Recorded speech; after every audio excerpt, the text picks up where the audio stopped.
Do not despise your birth right. ఈరోజు మనం దాని గురించి నేర్చుకోబోతున్నామండి. జన్మ హక్కుని వదిలేయకుండా దాని యొక్క ప్రాముఖ్యత ఏంటో మనం తెలుసుకోబోతున్నాం. హల్లెలూయా. యోహాను సువార్త 1వ అధ్యాయము 1వ వచనము 2వ వచనము 3వ వచనం మనం ఒకసారి చూసుకుందాం. యోహాను సువార్త 1వ అధ్యాయము 1 నుంచి 3 వచనాలు మనం ఒకసారి చూసుకుందామండి. ఆదియందు వాక్యం ఉండెను, ఓకే. వాక్యము దేవుని యొద్ద ఉండెను, వాక్యము దేవుడై ఉండెను. ఆయన ఆదియందు దేవుని యొద్ద ఉండెను, సమస్తమును ఆయన మూలముగా కలిగిన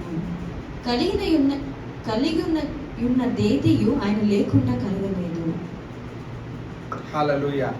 సమస్తము ఎవరి మూలముగా కలిగెనో? ఆయన మూలముగా కలిగెను. ఆయన మూలముగా కాకుండా ఏది కూడా కలగలేదంట. యేసు నామంకి మహిమ కలుగును గాక. ఇప్పుడు 10వ వచనం మనం చదువుకుందాం. అదే యోహాను సువార్త 1వ అధ్యాయం 10వ వచనం. ఆయన లోకములో ఉండెను, ఆయన లోకంలో ఉండెను, లోకము ఆయన మూలముగా కలిగెను, లోకము ఆయన మూలముగా కలిగెను, కానీ లోకము ఆయనను తెలుసుకొనలేదు. చూడండి, లోకములో ఆయన ఉండేనంట. ఆయన ద్వారా ఈ లోకం వచ్చింది, కానీ ఈ లోకం ఆయనను తెలుసుకోలేదంట. చూడండి, మనము కూడా ఆయనలో నుంచి వచ్చిన వాళ్ళమే, కానీ మనము కూడా ఆయన అంటే ఏంటో మనం తెలుసుకోలేకపోయాం ఇప్పటి వరకు. అందుకే మనం ఎక్కడ జీవిస్తున్నామండి? మీడియాకర్ లెవెల్లో జీవిస్తున్నాం. ఇంకా చూడండి, దేవుని బిడ్డలు జీవించాలంటే ఎప్పుడు ఉన్నత స్థాయిలోనే జీవించాలి. గ్లోరీ టు గ్లోరీ వెళ్ళాలి. గ్లోరీ టు గ్లోరీ అంటే మహిమ నుంచి మహిమ అంటే ఏదో స్థాయి కాదండి. మహిమ అంటే ఎవరో తెలుసా? చెప్పండి. నువ్వు ఈ దేవుని యొక్క మహిమ విను. O praise be to the Lord almighty. నువ్వు ఎవరంట అంటే దేవుని యొక్క మహిమవి. అయితే నువ్వు ఇప్పుడు ఈ లోకం తీసేసి మనం అక్కడ పెట్టుకుందాం. And the world new him not అంటే ఇంకా నేను ఆయనను తెలుసుకోలేకపోయాను. చూడండి, మనము జీవితంలో ఒక దగ్గర ఫెయిల్ అవుతున్నామంటే ఆ ఏరియాలో యేసు ప్రభు మనకేం చెప్పాడో తెలుసుకోలేకపోయాం. ఒకవేళ ఉద్యోగంలో మనము ఫెయిల్యూర్ గా మిగులుతున్నామా అంటే ఆ ఉద్యోగం అనే ఒక మార్గంలో మనము యేసు దేవుణ్ణి సరిగా తెలుసుకోలేకపోయాము. అంటే మన లైఫ్ లో ఎక్కడన్నా మీడియాకరీ లేదా ఎక్కడన్నా ఉన్నత స్థాయి లేదు అంటే అక్కడ అర్థం ఏంటంటే యేసు ప్రభుని నిజంగా తెలుసుకోలేకపోయాము. చూడండి, ఈ లోకం అంతా ఆయన ద్వారానే కలిగిందంట. ఆయన లేకుండా ఏది కలగలేదు. అంటే అర్థం ఏంటంటే ఆయన లేకుండా ఏది కలగలేదు అంటే చెప్పాలా? అంటే ఇప్పుడు మనం చూసింది, మనకు వాసన పీల్చేది, మనం తినేది, మనం తిరిగేది, వేసుకున్న బట్టలు, తిరిగే కారు, ఉండే ఇల్లు, వినే వినికిడి, ఇవన్నీ అంట ఆయన ద్వారానే కలిగాయి. ఆయన లేకుండా మనకి ఏది కలిగలేదు. కానీ ఆయనను మనం ఇంకా తెలుసుకోలేదు.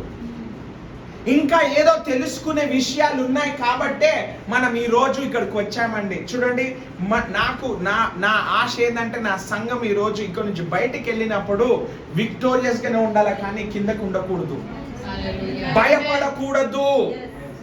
నువ్వు భయపెట్టేవాడివి కానీ భయపడేవాడివి కాదు. దానికి కావాల్సిన అస్త్రాలు నేను ఈ రోజు మనకి ఇస్తానండి. Are you ready? పొందుకోవడానికి సిద్ధంగా ఉన్నారా? చూడండి, ఎస్ అనడమే కాదండి, బయటకు వెళ్ళినప్పుడు ఇవి తీసుకొని వెళ్ళి జీవించాలి. చూడండి, మనము విక్టోరియస్ గా జీవించాలంటే నీకు కొన్ని హక్కులు ఉన్నాయని మనం తెలుసుకోవాలి. చెప్పండి, హక్కులు ఉన్నాయి. ఆ హక్కులు నీకు ఎలా వస్తాయి అంటే నువ్వు ఎప్పుడైతే యేసు దేవుడిని నిజమైన రక్షకుడిగా నువ్వు అంగీకరిస్తావో వస్తాయంట. ఒకసారి ఇదే అధ్యాయంలో 12th verse మనం చూసుకుందాం. తనను ఎందరైతే అంగీకరించితిరో వాళ్ళందరికంట అనగా తన నామమునందు విశ్వాసం ఉంచిన వారికి దేవుని పిల్లలగుటకు ఆయన అధికారం అనుగ్రహించెను. దేవుడు పిల్లలు అవ్వడానికంట అధికారం ఇచ్చాడంట. చూడండి, ఇప్పుడు పిల్లలు అవ్వడానికి అధికారం ఇచ్చాడు, కానీ పిల్లలకి అయిన తర్వాత ఇంకొక అధికారం కూడా వస్తుందండి. ఏంటో తెలుసా అండి? దాన్నే బర్త్ రైట్ అంటారు, జన్మ హక్కు. ఇన్హెరిటెన్స్ లో మాట్లాడతాం కదా, నువ్వు నన్ను కన్నందుకు నీ దగ్గర ఉన్న దాంట్లో 50% నాది, 50% ఇద్దరు పిల్లలు ఉంటే 50% మొదటోంది, 50% సెకండ్ ఉంది. కానీ బైబిల్ ప్రకారము మొదటోనికి డబుల్ పోర్షన్ వస్తుంది ఎప్పుడు. జ్యేష్ఠత్వం అంటారు దాన్ని. 50-50 వస్తుంది, కానీ ఆ 50లో మళ్ళీ ఇంకొక 50 యాడ్ అవుతుంది.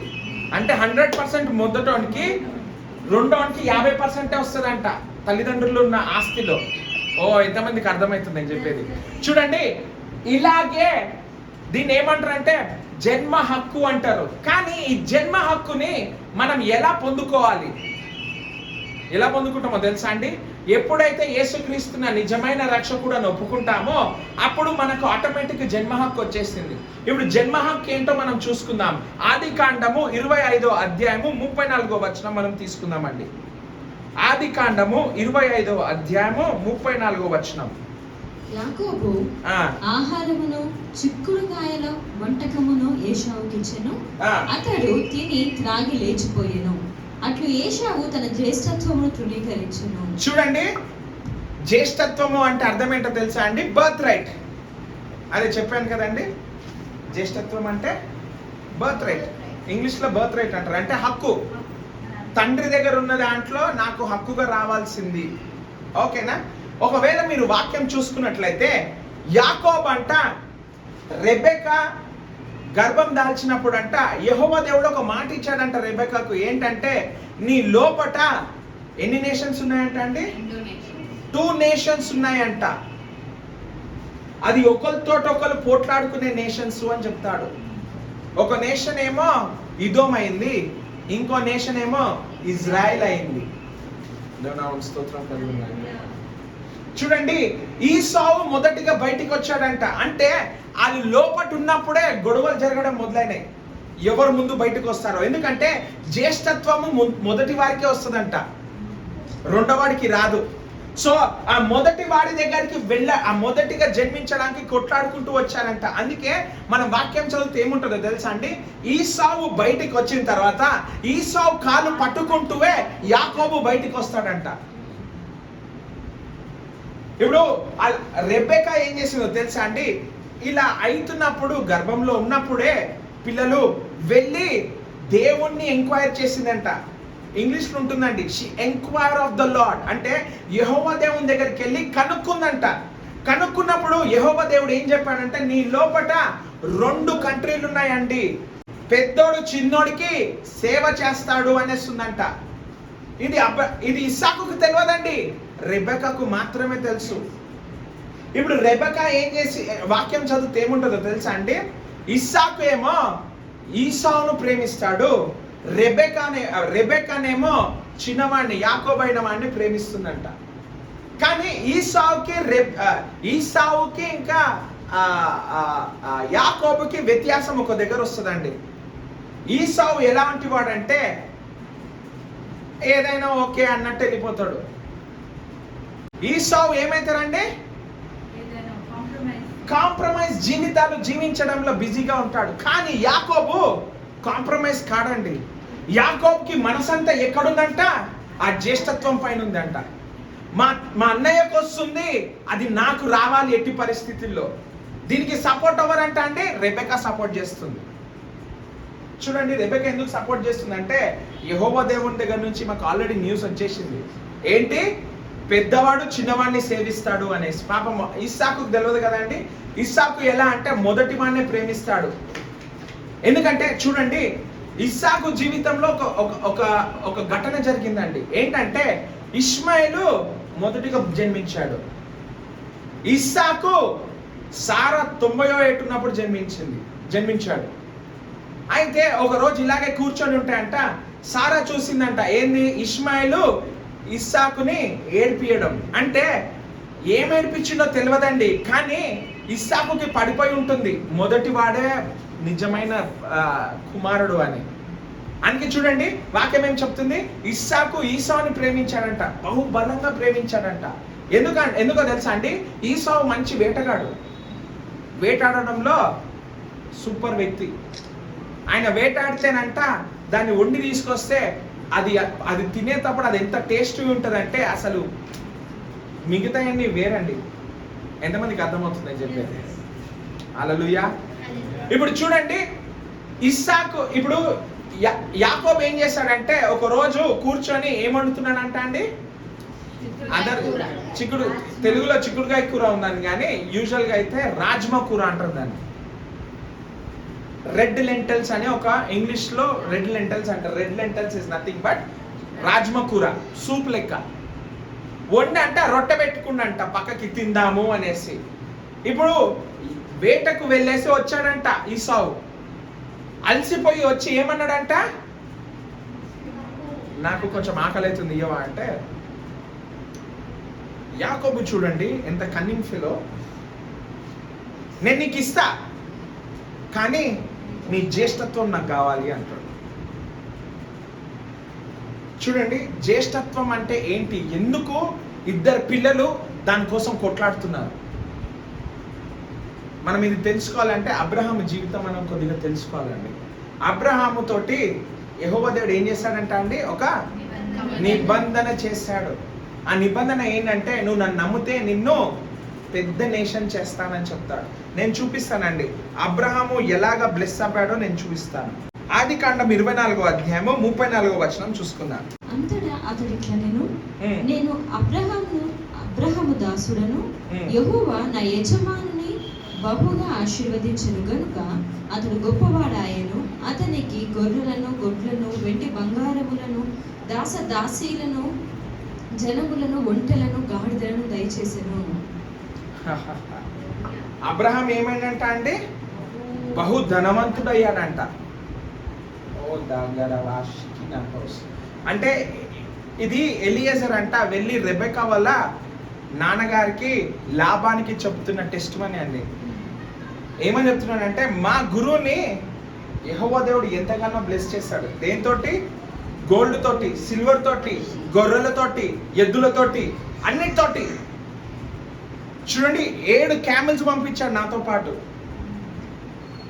ఒంటెలను పంపించాడు. ఆ ఒంటెలు ఒక్కొక్క దానిపైన ఒక్కొక్కటి పట్టుకొని వచ్చాడంట రెబెకాకు ఇంకా వాళ్ళ కుటుంబంకి ఇద్దామని.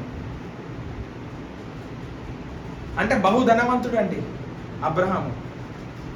ఓకేనా, ఇదంతా ఒకెత్త అయితే ఇస్సాకు ఎక్కడ జన్మించాడంట, నిబంధన లోపట అని చెప్పండి. కాబట్టి నిబంధన చేసిన వాడే ఇంత గొప్పగా ఆశీర్వదింపబడితే నిబంధనలో ఉన్నవాడు ఇంకెంత ఆశీర్వదింపబడతాడు చూస్తారా. ఇస్సాకు ఎంత పెద్దవాడైందో చూపిస్తాను, అది కూడా చూపిస్తాను. 13వ వచనము ఆదికాండం 26వ అధ్యాయము. ఆదికాండము 26వ అధ్యాయము 13వ వచనం 14వ వచనం చదువుకున్నాం. అతడు మిక్కిలి గొప్ప వాడగు వరకు క్రమముగా అభివృద్ధి పొందుచూ వచ్చెను. అతనికి గొర్రెల ఆస్తియు, గొడ్ల ఆస్తియు, దాసున గొప్ప సమూహమును కలిగినందున ఫిలిస్తీయులు అతని యందు అసూయపడిరి. ఒక నిమిషం ఆగండి.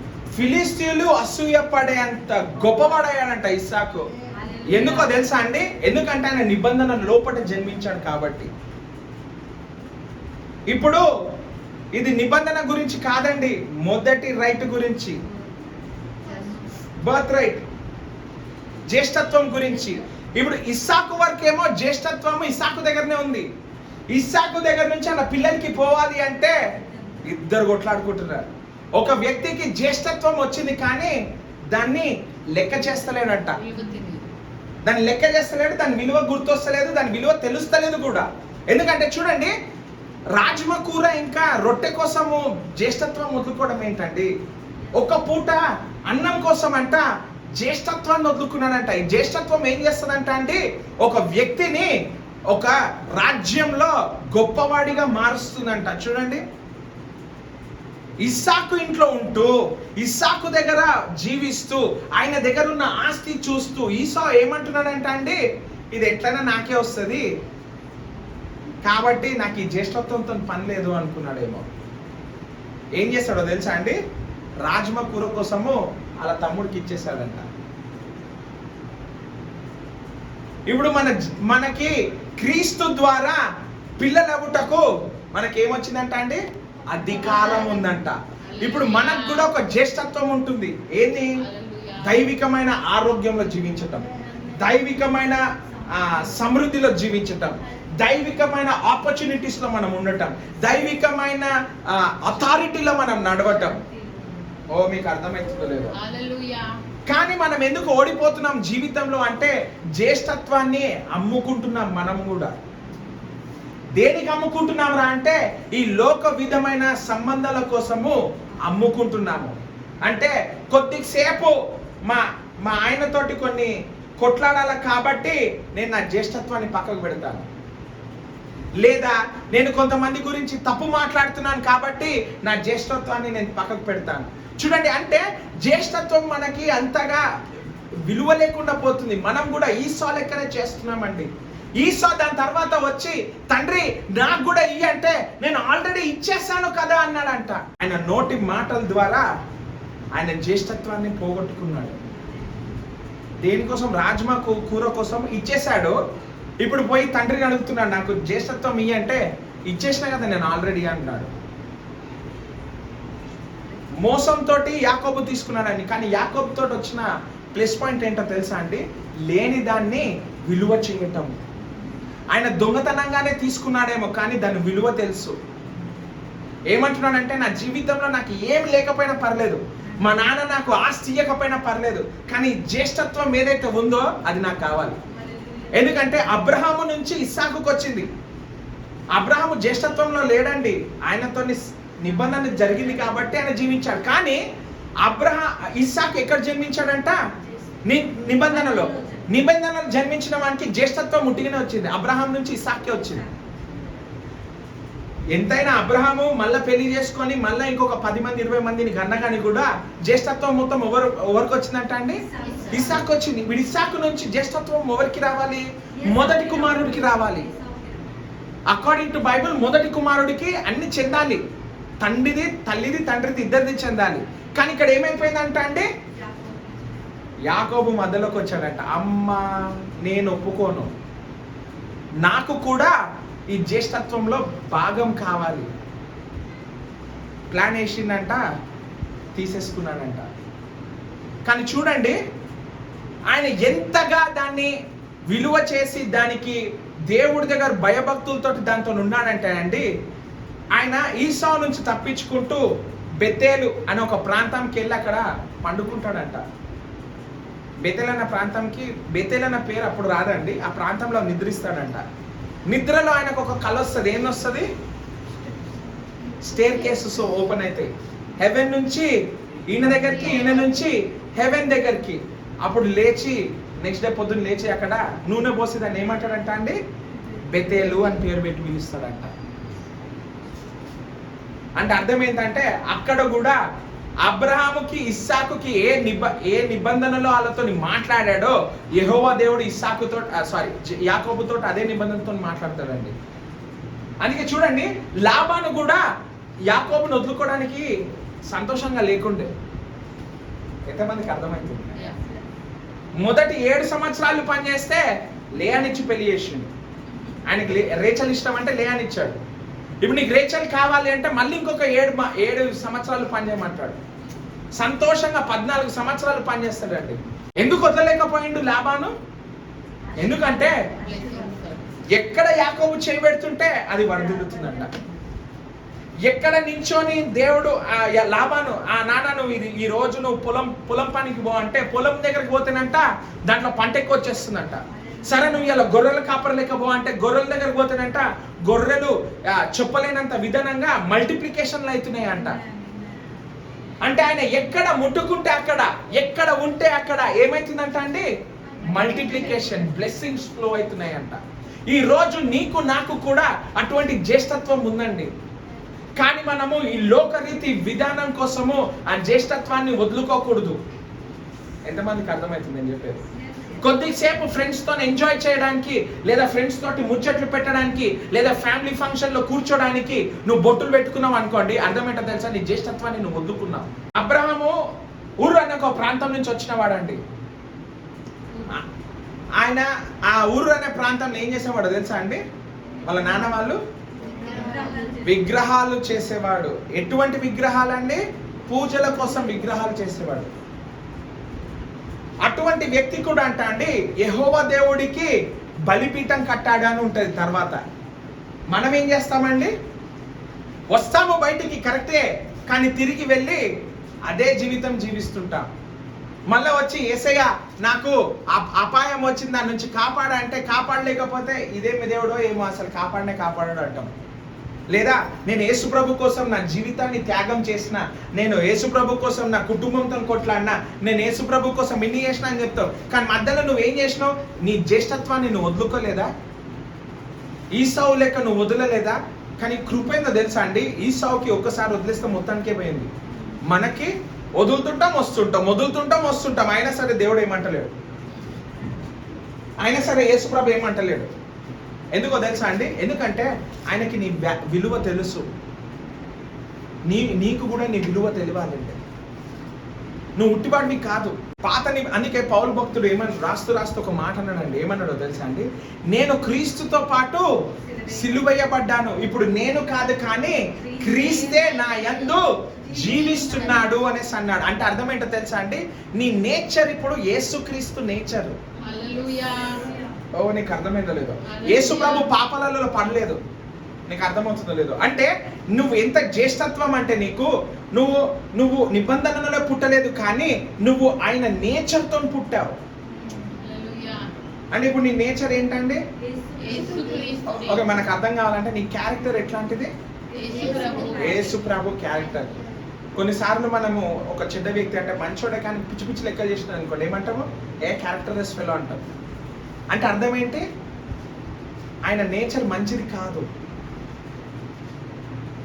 మంచోడే కానీ పాపంలో పడతాడు, మంచోడే కానీ బూతులు మాట్లాడతాడు, మంచోడే కానీ చెడు ఆలోచిస్తాడు. చూడండి, యేసు ప్రభు నేచర్ ఉన్నప్పుడు అంట నువ్వు చెడు ఆలోచించడానికి నువ్వు ట్రైనింగ్ తరబేదు పొందాలంట.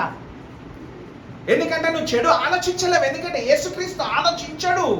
ఆయన నేచర్లో లేదు పాపంలో పడటము. ఓ ఎంతమందికి అర్థమైంది అని చెప్పే వాక్యం. చూడండి, నీ నేచర్లో లేదు నువ్వు చెడ్డదానివని, నువ్వు చెడ్డోనివని. యేసు ప్రభుని అంగీకరిస్తే కనుక నీ నేచర్ ఏంటో తెలుసా అండి? యేసుక్రీస్తు నేచర్. నీ లోపట యేసుక్రీస్తు ఉన్నాడు. ఇక నేను కాదు కానీ క్రీస్తే నా యందు జీవిస్తున్నాడు. నేను క్రీస్తుతో పాటు సిలువేయబడ్డాను. మనం బాప్టిజం తీసుకున్నప్పుడు అదే అంటాం కదండి, నీళ్ళలో మునిగినప్పుడు క్రీస్తుతో పాటు సిలువలో చనిపోయాము, తిరిగి లేచినప్పుడు క్రీస్తుతో పాటు పునరుద్ధానంలో జీవిస్తున్నావు. అంటే ఇప్పుడు నువ్వు పునరుద్ధాన శక్తిలో జీవిస్తున్నావు. పునరుద్ధాన శక్తి అంటే ఏంటో తెలుసా అండి? యేసు క్రీస్తు యొక్క మహిమను మనం పొందుకున్నాం. నువ్వు నీతిని పొందుకున్నావు. ఆయన క్యారెక్టర్ ఏంటో తెలుసా అండి? రైచియస్నెస్, నీతి అనే క్యారెక్టర్. అది నీకు ఇవ్వబడ్డది. క్యారెక్టర్లెస్ ఫెలో అంటే నువ్వు నీతి లేని వాడు అని చెప్తున్నాడు, కానీ నువ్వు నీతి లేని వాడివి కాదండి. యేసు క్రీస్తు నీతిని లోపట ఉంది కాబట్టి నువ్వు తప్పు చేయలేవు, చెయ్యాలనుకునే చేయలేవు. కానీ కొంతమంది అంటారు, పాస్టర్ గారు చేయలేరు. పాస్టర్ గారు మరి నేను తప్పు చేస్తున్నా అంటే, అయితే నువ్వు నిజంగా రక్షణ మార్గంలోకి రాలేదమ్మా, నువ్వు నిజంగా రక్షణలోకి రాలేదు బ్రదర్. నీ రక్షణతో ఏదో ప్రాబ్లం ఉంది. ఎందుకంటే రక్షణలోకి వస్తే గనక నువ్వు పాపం చేయలేవు. ఎందుకంటే పాపిలలో నూతన పాపి అనలేదు. నువ్వు ఏ రక్షణలోకి వస్తే అంటే నూతన సృష్టి అయి ఉన్నావు అని అంటాడు యేసుక్రీస్తు. అంటే నువ్వు నూతనంగా జన్మించావు. శరీరం సేమ్ ఉంటుంది కానీ నీ ఆత్మ మార్పిడి అయిపోయింది. అక్కడ ఏం మార్పిడి అయిపోయిందండి? నా ఆత్మను తీసేసి యేసుక్రీస్తు ఆత్మ వచ్చేసింది. ఓ థ్యాంక్ యూ జీసస్. ఇప్పుడు ఆయన ఆత్మ వచ్చినప్పుడు నువ్వేమవుతావంట అండి?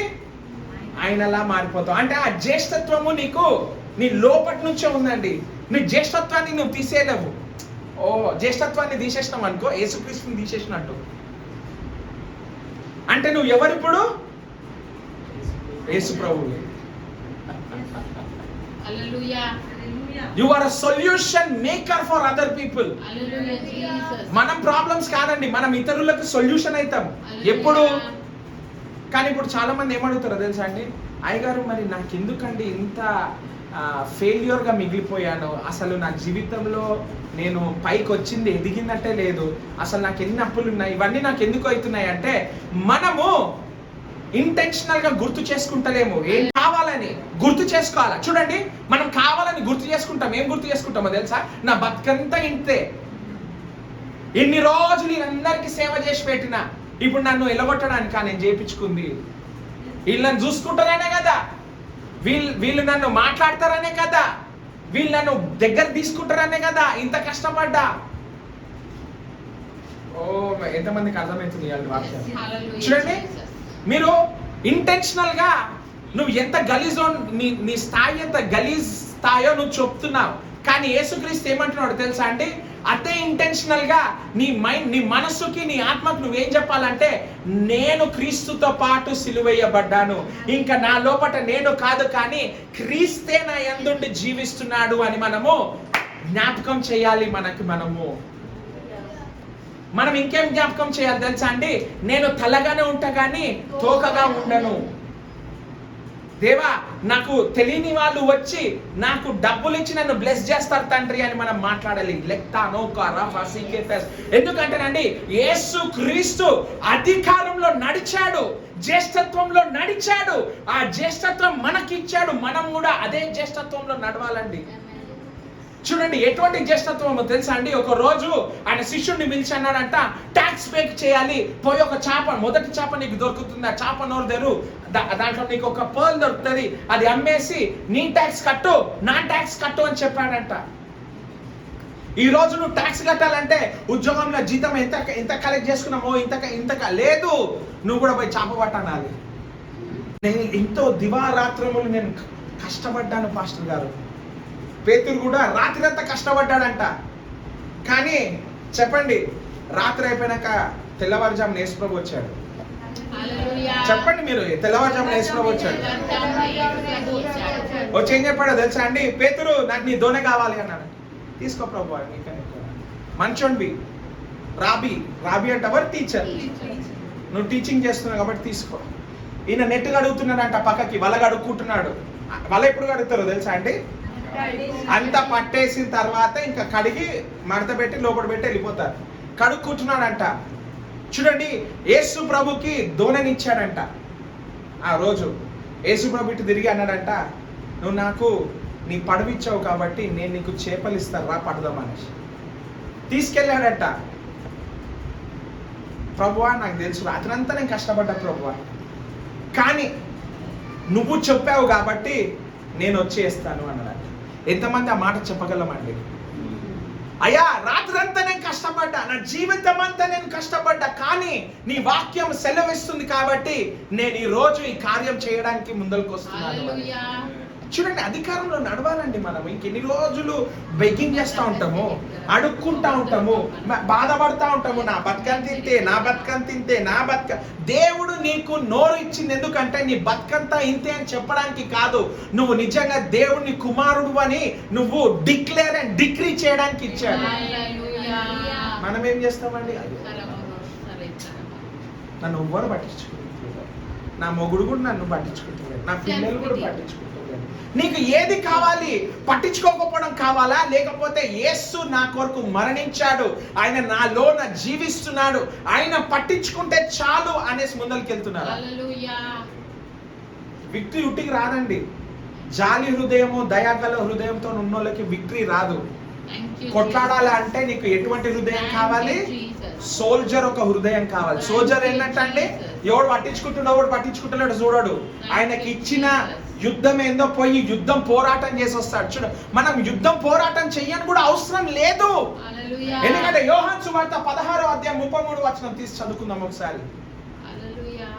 మీకు సమాధానము కలుగునట్లుగా మీకు సమాధానము కలుగునట్లు ఈ మాటలు మీతో చెప్పుచున్నాను. లోకములో మీకు శ్రమ కలుగును. లోకంలో మీకు శ్రమ కలుగును. అక్కడి వరకే చదువు ఆపేస్తామండి.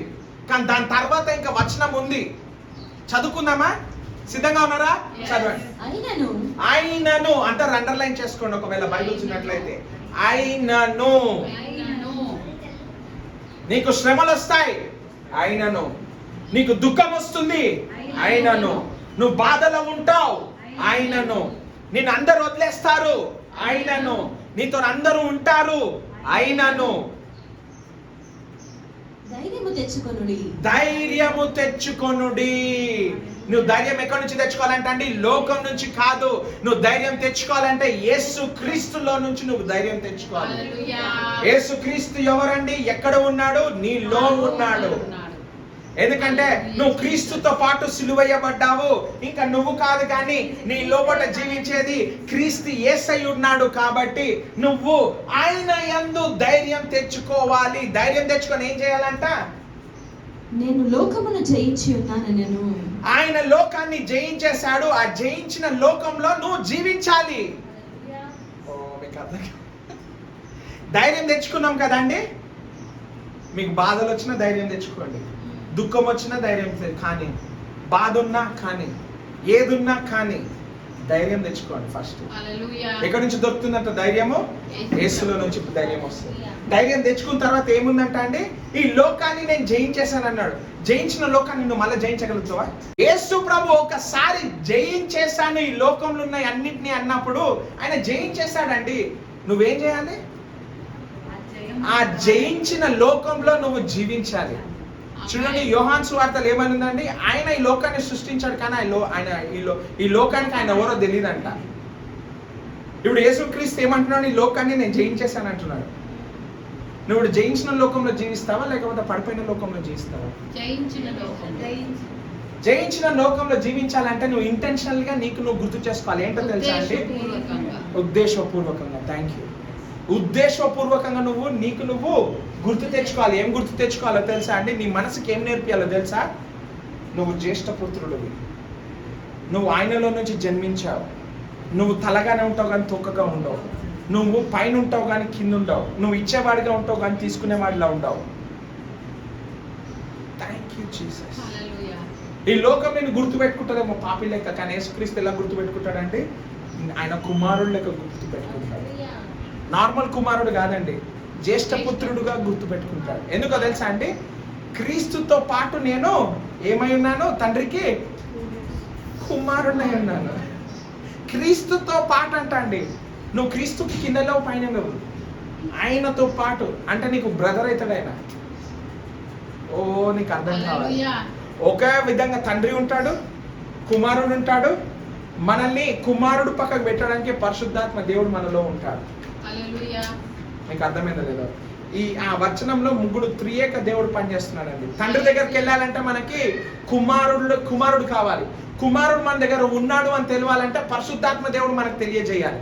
ఈ పరిశుద్ధాత్మ దేవుడి ద్వారా మనము యేసుక్రీస్తుతో పాటుగా తండ్రి సన్నిధిలోకి మనం వెళ్ళగలం. యేసు ప్రభుది ఏమై ఉన్నదో నాది కూడా అదే అయి ఉన్నది. అంటే ఒక సేవకుడికి ఆ దేవుని యొక్క మహిమ గురించి అంత తెలిస్తే మనకి ఇంకెంత ఉండాలండి? హల్లెలూయా. కొంతమంది ఉంటారండి పాస్టర్లు, భలేగా ఉంటారు. పక్క కూర్చుంటే చాలు, పాస్టర్ గారు నేను పక్క కూర్చుంటే చాలండి, మీ అనాయింటింగ్ నాకు అంటుకోవాలి, ఇట్లా రుద్దుకోవాలా. ఎందుకు? నువ్వు జ్యేష్ఠపుత్రుడివి. నేను నా సొంతంగా పోతే కాలేదు కానీ నీ అనాయింటింగ్ నువ్వు గెలిచేస్తావు అన్నీ. నేను నీ కింద ఉంటున్నా కాబట్టి నాకు నీది కావాలి. అలా ఎందుకు మనం యేసుక్రీస్తు దగ్గర నుంచి తెచ్చుకోమండి?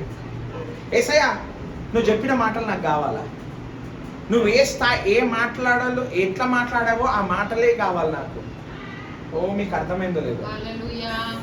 నువ్వు మాట్లాడినట్టే నేను మాట్లాడతా, నువ్వు నడిచినట్టే నేను నడుస్తా, నువ్వు క్రియేట్ చేసినట్టే నేను కూడా. యేసుక్రీస్తు ఏమన్నాడు తెలుసా అండి?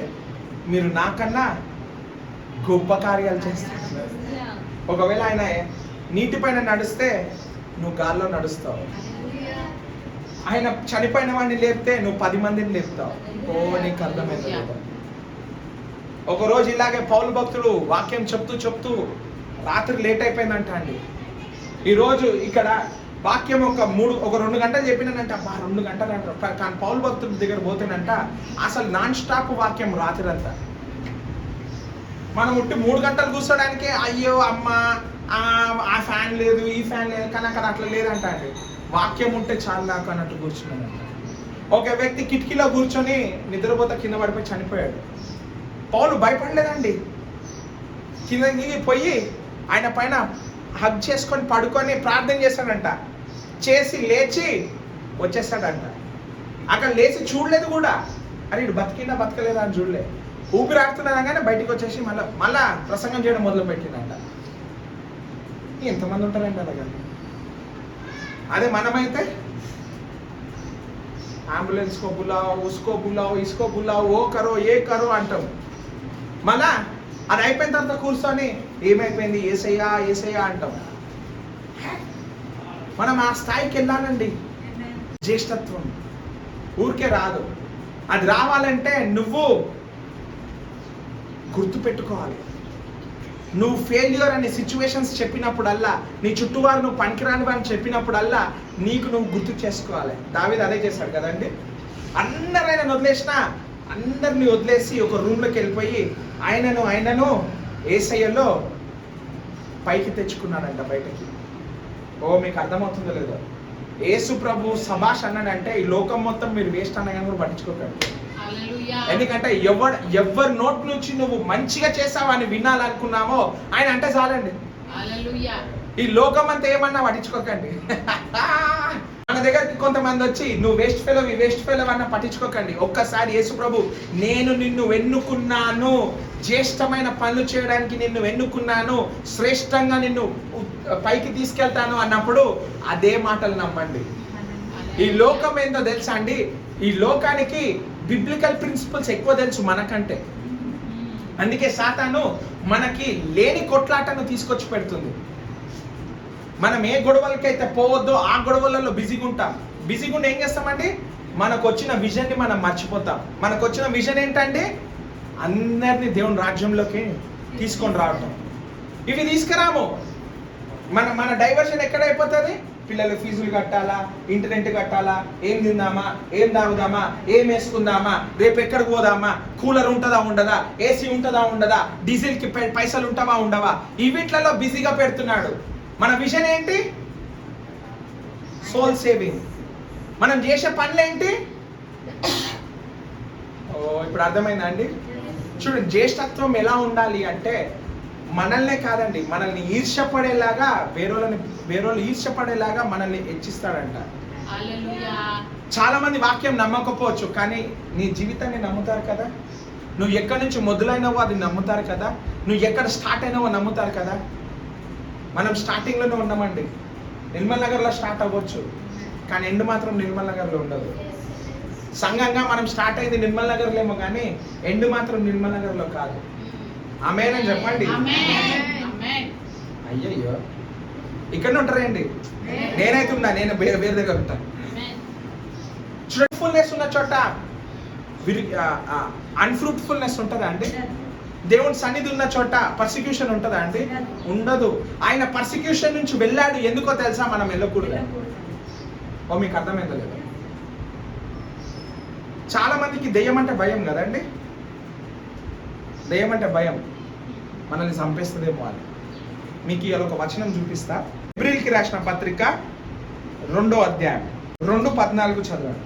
కాబట్టి ఆ పిల్లలు రక్త మాంసములు గలవారనందున ఆ ప్రకారమే మరణము యొక్క బలము గలవారిని, అనగా అపవాదిని మరణము ద్వారా నశింపచేయుటకును, జీవిత కాలమంతయు మరణ భయము చేత దాస్యమునకు లోబడిన వారిని విడిపించుటకును ఆయన కూడా రక్త మాంసములలో పాలివాడాయను.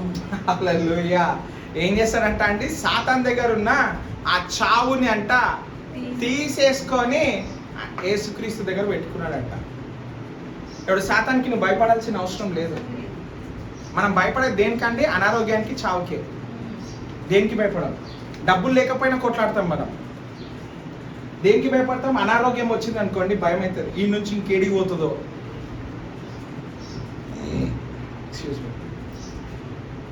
ఈ నుంచి నేను ఇంకేం చేయగలుగుతామో. హాస్పిటల్ అంటే భయం. ఈ రెండు లేకపోతే మనుషులు దేనికన్నా భయపడతారా అండి?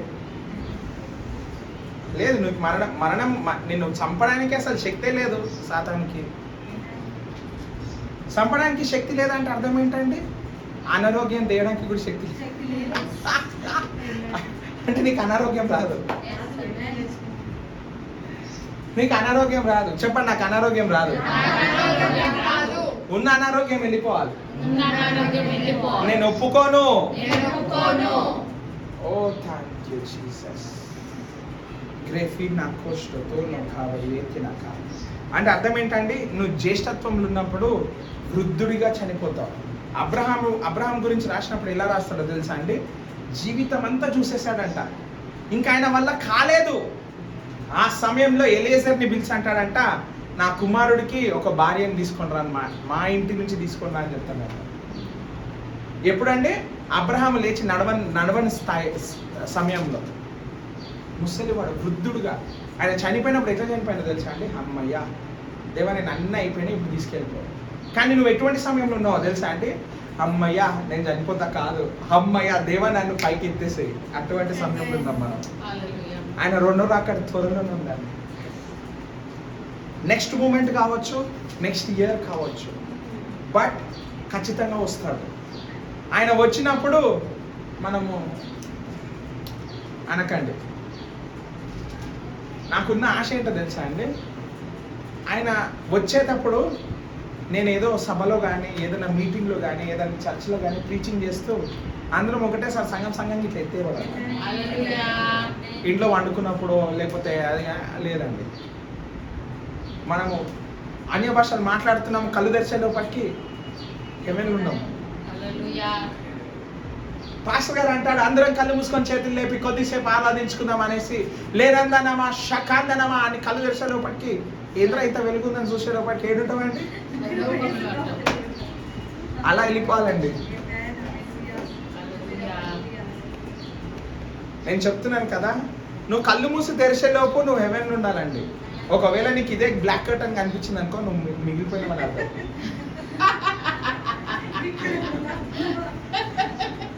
కళ్ళు మూసి తెరిచినప్పుడు నేను కనిపించకుండా నీకు ఇదే కనిపించింది అనుకోండి, మీరు మిగిలిపోయారని అర్థం. సిద్ధంగా ఉన్నవాడికే ట్రంపెట్ సౌండ్ వస్తుంది. There going to be 2 trumpets. కళ్ళు మూసి తెరవండి ఒకసారి, కళ్ళు మూసి ఇట్లా పుట్కరియండి. ఈ పుట్కరించే సమయంలో అంట మొదటి ట్రంపెట్ వస్తుంది. ఆ ట్రంపెట్ ఏం చేస్తుంది తెలుసా అండి? ఎవరైతే చనిపోయిన ఉన్నారో వాళ్ళని లేపుతుంది. వీళ్ళందరూ లేచి ఇట్లా పైకి వెళ్తుంటారా, రెండో ట్రంపెట్ మోగుతుంది. అప్పుడు ఎవరు తెలుసా? మనము ఫ్యాక్ట్ మీద వెళ్ళిపోతాము. ఇద్దరము మధ్యాకాశంలో యేసుప్రభుని కలుసుకుంటాం. ఒకవేళ నువ్వు మధ్యాకాశంలో లేవు, కింద భూమి పైన నువ్వు పైన జరుగుతుంది చూస్తున్నావు అనుకోండి, may the lord bless you. మీకు శక్తి నిగును గాక. ఎందుకంటే ఆయన వదిలి వెళ్ళిపోయాడు అనుకోండి, చచ్చిపోతేనే నీకు ప్రత్యేక స్థాయి ఉంటుంది. కానీ నువ్వు చావలేదు అంటే మాత్రము నరకంలో నిండతావు. నీకు వాక్యం సెలవిస్తుంది, ఆ సమయంలోనంట నువ్వు చావు కోరుకున్న చావు నీ దగ్గరికి రాదు. నువ్వు ట్రక్ ముందు నించున్నా కానీ కూడా చావండి. ఎంతమందికి అర్థమైంది? అది సూసైడ్ అవుతుంది. అప్పుడు కూడా నువ్వు ఎక్కడ పోతుంది తెలుసా? హెల్లోకి పోతుంది. నువ్వు హెవెన్లోకి పోవాలంటే చంపబడాలి.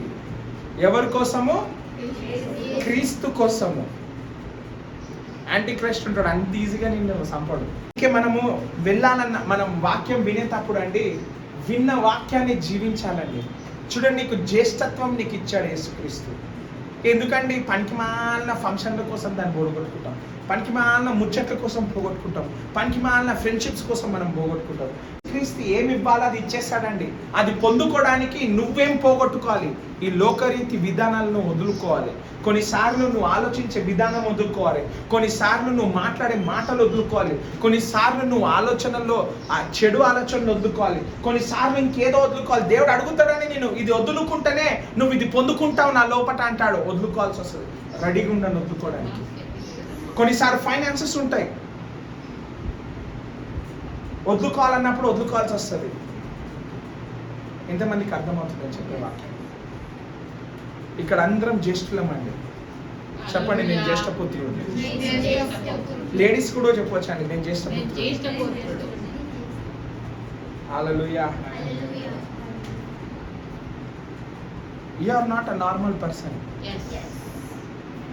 You are a victor. Yes. You are victorious. Amen. Nobody can overtake you. Hallelujah. చూడండి, నీకు కాంపిటీషన్ ఎవరు లేరండి.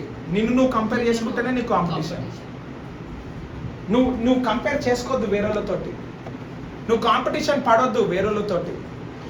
చూడ, ఎన్ని సంఘాలు ఉన్నాయి కదా, మనం ఎందుకు కాంపిటీషన్ పడుతున్నామో ఏసేమంటున్నారా? లేదు. అందుకే మనం ఎదుగుతున్నాం మెల్లగా. Hallelujah. కాంపిటీషన్ పడితేనండి ఈ పార్టీకి అప్పుల పాలయ్యి సంఘం మూసుకునేటోళ్ళు. కాంపిటీషన్ పడితే నాకు పాస్టమ్మకి ఎన్నో గొడవలు అయ్యేటి. కాంపిటీషన్ పడొద్దు. ఎవరు ఎదుగుదల దేవుడు అలాగా తీసుకొస్తాడు. మన సంఘం ఎట్లాంటి సంఘం అంటే చైనీస్ బ్యాంబూ సంఘం అని. 5 సంవత్సరాలు విత్తనం నాటిన తర్వాత అసలు కనిపించదు.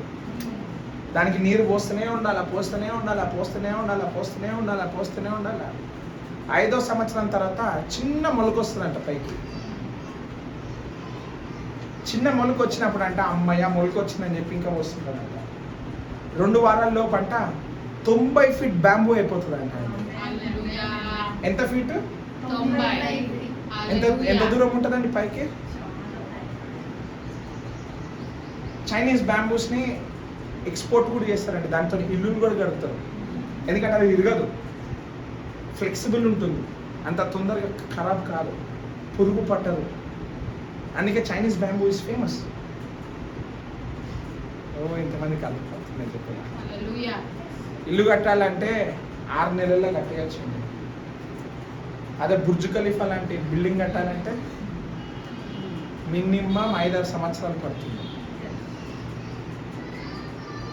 కాబట్టి నీ జీవితాన్ని పక్కల జీవితంతో పోల్చుకోకండి.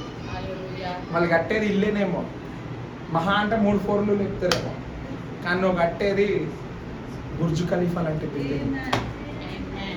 దాంట్లో 500 అంతస్తు ఉంటుంది, 800 అంతస్తు కూడా ఉంటుంది. నువ్వు ఎంత అంతస్తులో బిల్డింగ్ కట్టాలనుకుంటున్నావు యేసుక్రీస్తు కోసం? నీ జీవితం ఎన్ని అంతస్తుల బిల్డింగ్ అవ్వాలనుకుంటున్నావు యేసుక్రీస్తు? ఎన్ని అంతస్తులు పైకి ఉందో అన్ని అంతస్తులు లోతుకు కూడా పోవాలి. అప్పుడే ఈక్వల్ బ్యాలెన్సింగ్ ఉంటుంది బిల్డింగ్కి. ఎంతమందికి అర్థమవుతుంది? హల్లెలూయా. Hallelujah. మన సంఘము బుర్జ్ ఖలీఫా లాంటిది. Hallelujah. ఇంకెక్కువ మాట దానికన్నా పెద్దది. Hallelujah. అందుకే టైం పడుతుంది ఎదగడానికి. Amen.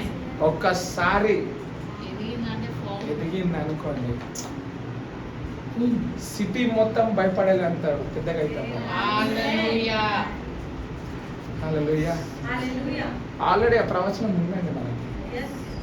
మొన్న ఒక పాస్టర్కి నేను చెప్పాను కదా, సాక్ష్యం ఫోన్ చేసినప్పుడు ఆయన అంటున్నాడు, ఇంకొక 5 సంవత్సరాల్లో వదిలేస్తే నువ్వు మెగా చర్చ form చేసేటట్టున్నావు. Hallelujah. So be it.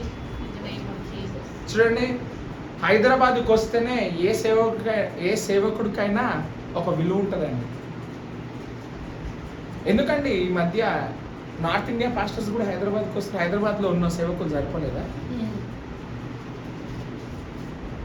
చెప్పాలి. పంజాబ్ నుంచి, ఢిల్లీ నుంచి, ఆగ్రా నుంచి, ఈ నుంచి సంఘాలు ఇక్కడ పెడుతున్నారు. ఎందుకు పెడుతున్నారు?